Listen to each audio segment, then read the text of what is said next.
ದುಷ್ಟರ ಸಂಹಾರ, ಶಿಕ್ಷರ ರಕ್ಷಣೆಗಾಗಿ ತಾಳಿದಂತಹ ಮಹಾಕಾಳಿಯ ಸನ್ನಿಧಾನದಲ್ಲಿದ್ದೇವೆ. ಆ ತಾಯಿಯ ಒಂದು ನೆಲೆಯಲ್ಲಿ ಒಬ್ರು ಗುರುಗಳಿದ್ದಾರೆ. ಆ ತಾಯಿಯ ಸೇವೆಯನ್ನು ಮಾಡಿಕೊಂಡು ಎಷ್ಟು ವರ್ಷದಿಂದ ತಾಯಿಯ ಸೇವೆಯನ್ನ ಮಾಡ್ಕೊಂಡು ಬಂದಿದ್ದಾರೆ. ಈಗ ಅವ್ರ ಹತ್ರನೇ ಮಾತಾಡ್ಸೋಣ.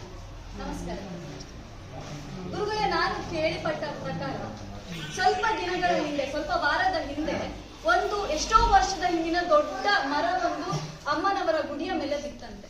ಅದರ ಒಳಗೆ ಎಷ್ಟೋ ಭಕ್ತಾದಿಗಳು ಸಹ ಇದ್ರಂತೆ. ಆ ಘಟನೆ ಯಾವಾಗ ಆಯ್ತು, ಹೇಗಾಯ್ತು?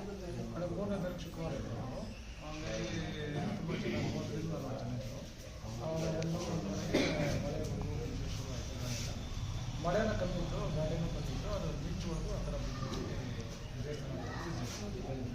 ಒಳಗಿದ್ದ ಭಕ್ತಾದಿಗಳು ಏನಾಗುತ್ತೆ ಮೇಡಮ್? ಯಾರಿಗೆ ಏನು ಒಂದು ಚೀರು ಒಂದು ಗೆರೆ ಇದ್ದರೆ ಅಮ್ಮ ತಗೊಂಡಿದ್ದಾರೆ. ಅಮ್ಮನವರ ಆಶೀರ್ವಾದ, ಎಷ್ಟು ಸಮಯದ ಹಿಂದೆ ಇದೆ ಸರ್? ಎಷ್ಟು ದಿನಗಳ?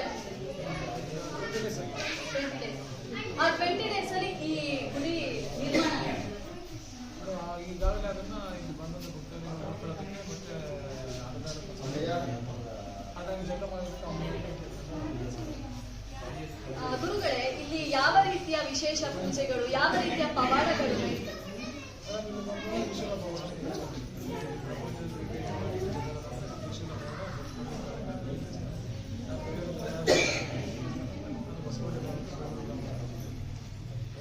ಈಗಿನ ಜನರೇಷನ್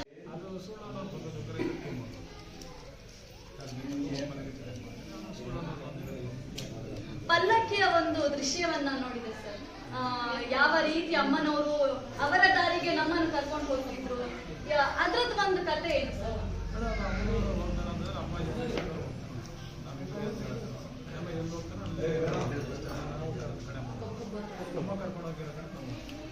ಇವತ್ತಿನ ಪೂಜೆಯ ವಿಶೇಷತೆ ಯಾಕಾಗಿ ಇವತ್ತು ನಡೀತಾ ಇದೆ? ಅಮಾವಾಸ್ಯೆ ಮತ್ತೆ ಪೌರ್ಣಮಿ 2 ದಿವಸ ವೃತ್ತಾಭಿಷೇಕ, ಹಾಲಾಭಿಷೇಕ ಮತ್ತೆ ಎಲ್ಲರಿಗೂ ಅಭಿಷೇಕ, ಪ್ರಪಂಚದಲ್ಲಿ